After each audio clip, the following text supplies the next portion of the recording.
Well, grand rising, and of course, welcome to Yolanda Monet's Motivational Moment. Before I start, I have to do my salutations. Abaragani. Assalamu alaikum. Ikaru. And now that I've done my salutations, let's get into the meat of the message for today.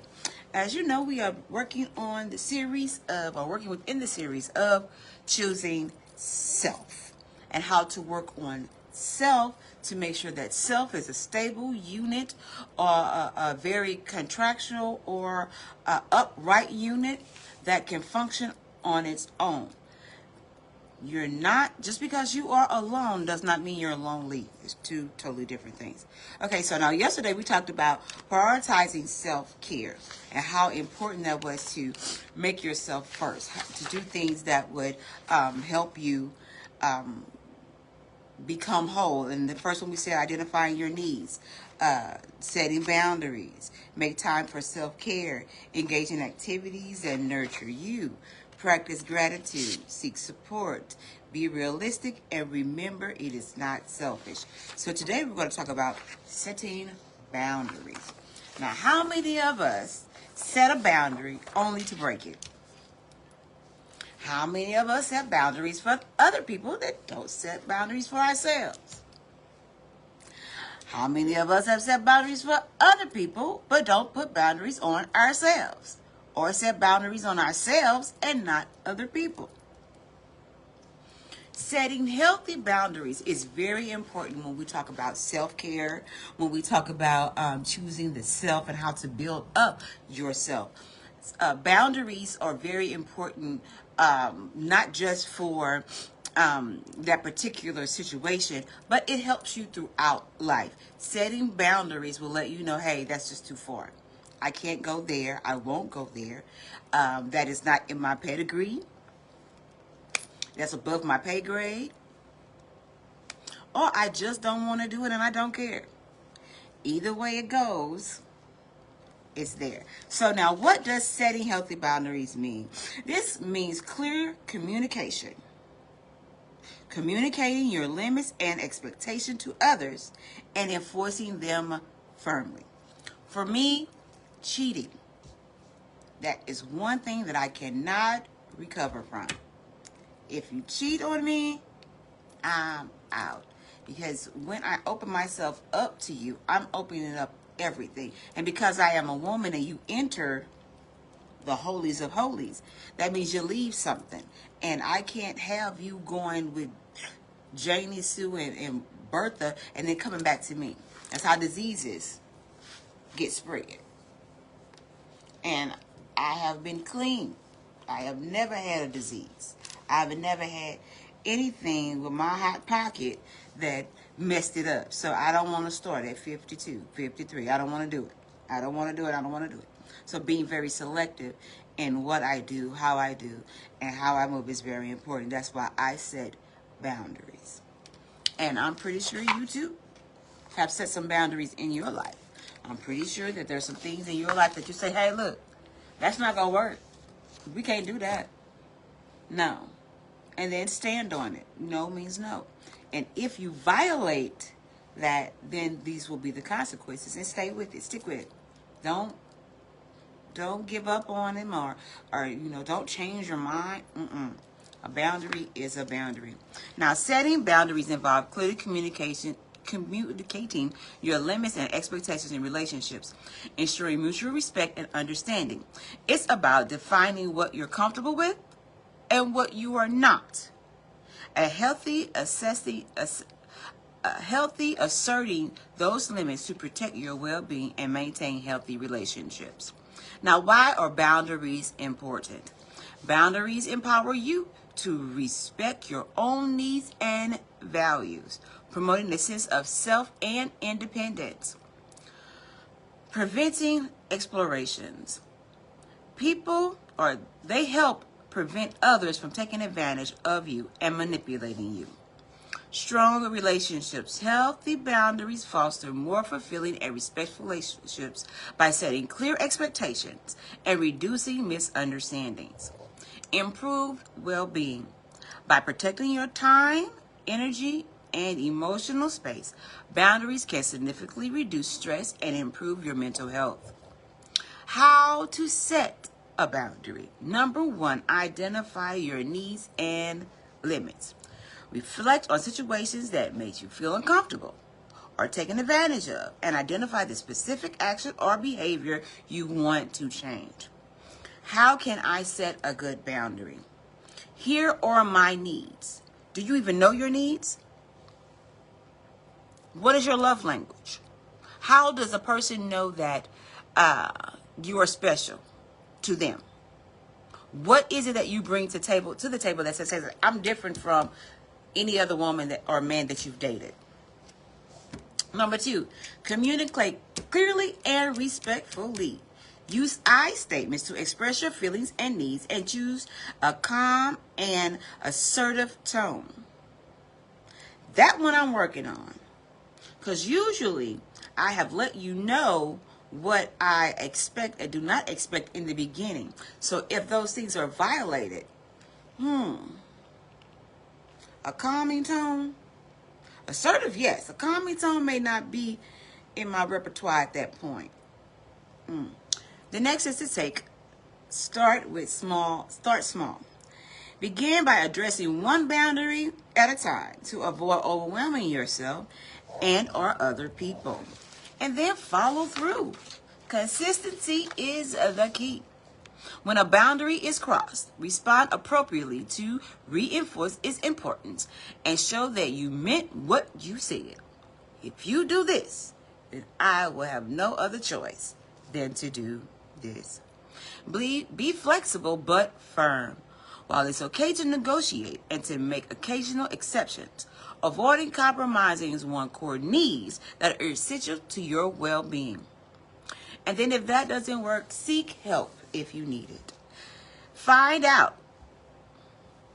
If you find it difficult to communicate or enforce boundaries, consider seeking guidance from a therapist or a counselor. Now, how about let's talk about work boundaries. Establish clear work hours and avoiding work-related tasks during your personal time. And I will say I am a staunch believer of this. My breaks and my lunch are my time. Do not bring me anything. Do not come and see me. Do not do anything between the hours that I am not available. Do not call me after 3:30 because I'm not going to answer. When I get paid for the hours of 7 to 3:30, anything after 3:30 is considered my time. And if you're not going to pay for me or not going to pay for it, I'm not going to give it to you. I'm not going to give you anything unless you pay for it. Now, if you want to pay for my time, then I will gladly give you that time and I will charge accordingly. But don't steal time from me. Now, they talk about stealing time from work. Don't steal time from me. Now, in a relationship, limit the amount of time spent with certain individuals. Saying no to social events that don't align with your values. Or setting boundaries regarding personal space and privacy. I do not go anywhere where I am tolerated. I only go where I am appreciated or celebrated. If you don't understand the power that I bring, then you're not worthy to even be in the room with me. And besides, I'm used to building my own tables. I'm used to not being included. So to me, that's not a big thing. Don't include me. I really don't care. I'm going to still do what I'm going to do with or without you. It would have been nice for you to be with me. But if you're not, that's cool too. Life does go on. Okay, let's talk about physical boundaries. Ask for personal space. Communicating, preferred greetings, or setting limits on physical contact. If someone is invading your personal space, for instance, if someone is talking to you and they're this close, that's an invasion of personal space. You're too close. I'm uncomfortable. Move back. For me, I do not like it when people point at me. I don't know what it is. It just drives me crazy. Don't point at me. Now, you can use your hands and do like this or whatever. But as soon as you do this, that means you're directing it to me, and then I'm going to have to handle the situation. And most of the time when I handle the situation, I am in a state of getting you off of me. So I will say things, and I will imply things, and I will push your buttons as well. So if you don't want it, don't bring it. Okay, now the next one is emotional boundaries. Now this is a big thing for me because I wear my emotions on my shoulders. You will know exactly what I'm doing, where I'm going, how things are going to happen. You will know exactly how that works. Okay, now setting limits on emotional labor, avoid excessive sharing of personal details, and prioritize your own emotional well-being. Everybody cannot handle your truth. Everybody cannot handle what you are going through. Everybody should not be privy to those particular things. Sometimes when people do and say things, you know, they don't look at the consequences in which they have started all this stuff on. So making sure that your emotional well-being is taken care of. I can't do it. Emotionally, I'm not equipped to tackle this particular problem at this time. Give me a couple of minutes or a couple of days and let me collect myself, think this thing through so I can adjust or I can address the issue in a more productive manner.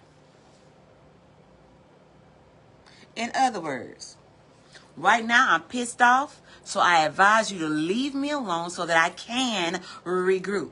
Because if I say some things right now, I am going to hurt your feelings. That's what I meant. In other words, this ain't what you want. If I haven't said something that went down your aisle, I'm coming. It is very important that you advocate for yourself, making sure that you know what you can or what are you made of. Making sure people understand that, hey, look, I am nothing to play with. I'm a force that has been underestimated, overlooked, and just downright placed as a second-class citizen because I am an African-American female. I'm at the bottom of the totem pole. But if you really look at it, I am the tippy top of the pyramid because I'm the one that made all of that. Through my loins, everything was made. Through my womb, everything was made. So, if you really want to look at it, the African American female is the most important chess piece on the board. And knowing how to play chess, moving about the board, is very important. Chess is very important and it resembles life in a lot of ways. If you make sure, the most important thing for you to do is to protect the queen. We can put the knights out there. We can put all the other people out there as a way of breaking down the opponent. But your ultimate goal is to what? Protect the queen. Protect the queen. So all my queens out there, protect your mind. Protect your mouth. Protect your body. You are special. You are wanted. You are needed. And you are desired. And especially with this Mother's Day coming up, you don't know what you bring to the table. As a matter of fact, most women are the table. Because we've been taking care of kids, the man, and still working. So knowing what you have inside of you, understanding that you are the best thing that has ever happened to anything, knowing your value, knowing what you are made of is very important, because if you don't, somebody else is going to make you their puppet. And I'm not doing that any longer. You pay me what I'm worth, or I'll leave. That's just it. Now you can check all of my videos out on YouTube. That's under Yolanda Monet Hatter. And just to let you guys know, everybody who came out to the travel party last night, thank you, thank you, thank you, thank you. We had a ball. We're going to have another one next month. We had several people who won trips, which was very, very exciting. Donald Douglas and I are back in the saddle again, building our teams. So now the next thing we're going to host is a D9 event. D9. So all my D9 people, chime in. Make sure that you are at our next travel event. This will help you with your conventions. This will help you when you go to your regionals, district, state level events. This will help. I'm telling you, it really will. So with that being said, guys, I have got to go. I love you, but God loves you more. And always remember, I'll see you at the top because the bottom, way too crowded. Peace.